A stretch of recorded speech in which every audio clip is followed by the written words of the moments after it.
Let's get it! Take it from here.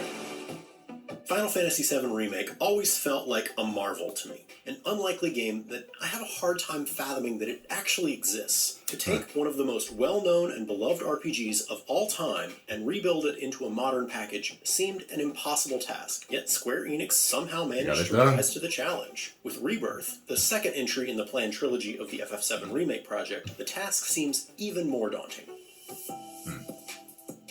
Going into Remake, it was unclear whether Square Enix would stay 100% true to the beloved original or make plot changes. They didn't with the first one. Well-known storylines in all of gaming. The answer, it turned out, was a bit of both. Remake followed the structure of FF7 nearly to a T, expanding out the original's Midgar section into a full game of its own, while also making small but significant changes to key moments. Some people wouldn't say small. If they were small, but and now, Rebirth has the unenviable task of picking up this new, almost but not quite same story as Cloud, Aerith, Tifa, Barret, and Red 13 emerge from Midgar on the heels of Sephiroth. I went hands-on with a short demo section of the PS5 exclusive, playing through a bit of the flashback sequence from 5 years previous, where Cloud and Sephiroth approach the Mount Nibble reactor, as well as a second section of the open area that the party explores before entering the military city of Junon. That city they're headed to, is that... Junon. Shinra territory.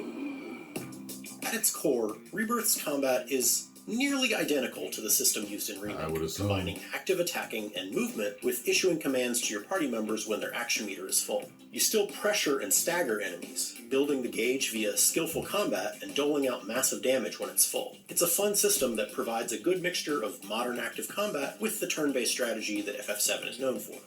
Fortunately, there are some new combat options available at your disposal. Rebirth introduces a new synergy system that lets you unleash multi-character combo attacks. Look out for synergy skills, which are basic combo attacks that can be used without an ATB charge, that you employ by holding R1 and then pressing square or triangle.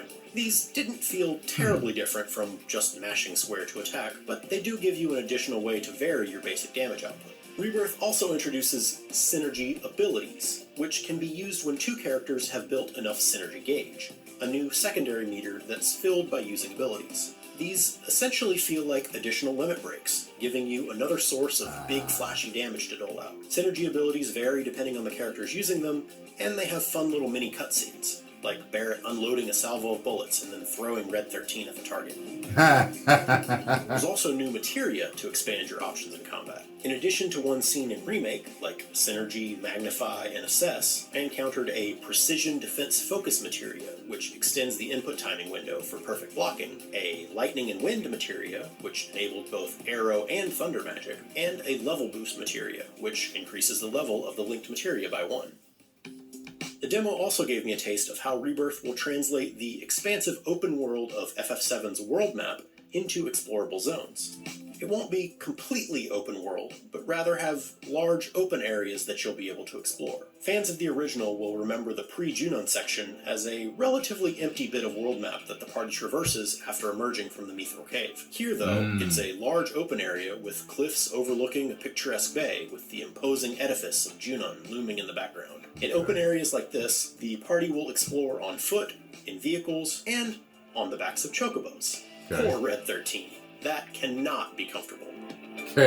This section I played was fairly walled off at the edges, but it's unclear if these walls are actually hard separations from other zones, or if the world map actually is all connected, and you're just limited by the modes of traversal at your disposal, as was the case with the original FF7 overworld. I didn't get to try out catching a chocobo for myself, but once you have one for that area, it can be summoned with R1. Chocobos will primarily be used for exploration and traversal, with specialized variants available in different areas. In the section I played, I only had access to a fairly basic chocobo that gave me some extra speed, but we've seen in the gameplay trailer one that can scale cliffs and another that can fly.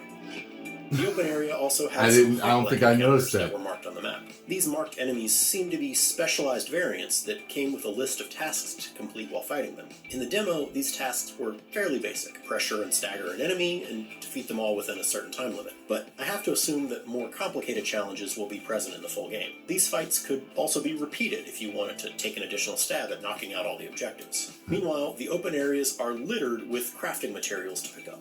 Little bits like laurel leaves and mist seeds and manifestations of the planet's blessing, whatever that is. These can be used to craft basic items like potions and Phoenix Downs. There are also chocobo stops to unlock, which serve as fast travel locations, letting you return to previous zones even after you've moved on. And yes, you can pet the chocobo chick.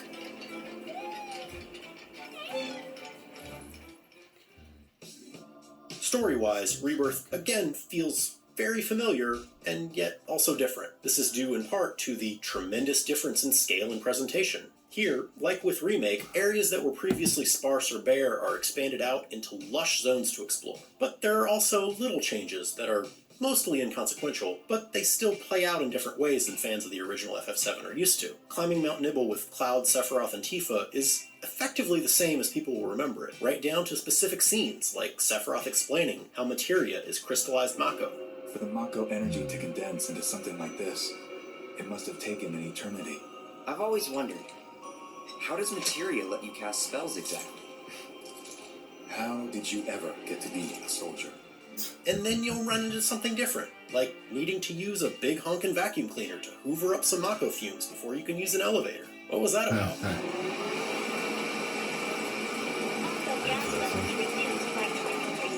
Finally, there's the question of bigger changes. The end of Remake retcons a character death with fairly significant implications for FF7's story. Rebirth, meanwhile, will cover through the end of the original game's first disc, which, well, I'm not going to say anything. The real question, though, is whether the story-changing whispers of fate will show up again. That remains to be seen. Oh, great! These assholes again! Probably some Shinra science experiment. Whispers. For more Final Fantasy VII Rebirth coverage, check out our interview with game director Naoki Hamaguchi, producer Yoshinori Kitase, and creative director Tetsuya Nomura. And for everything else, keep it right here on IGN. Wait.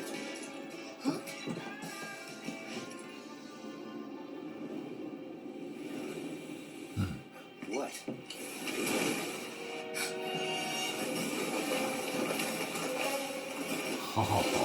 Get back.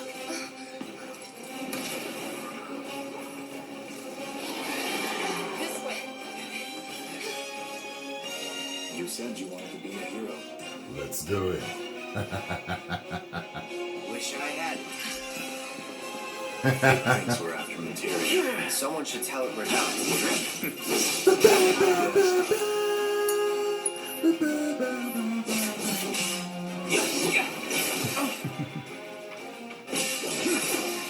Yeah. Get it, Sephi! Sephi, both! I can't wait! I'm going to pre-order it right now, so I got it.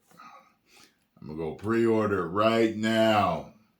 Man, be on my channel when it comes out. I can't wait to play it. I had a good time playing it. I had a great time playing it. I hope it satisfies me. I know they've made some changes, and it is what it is. So we're going to see how things go. You know what I mean? 10 million subscribers. Woo!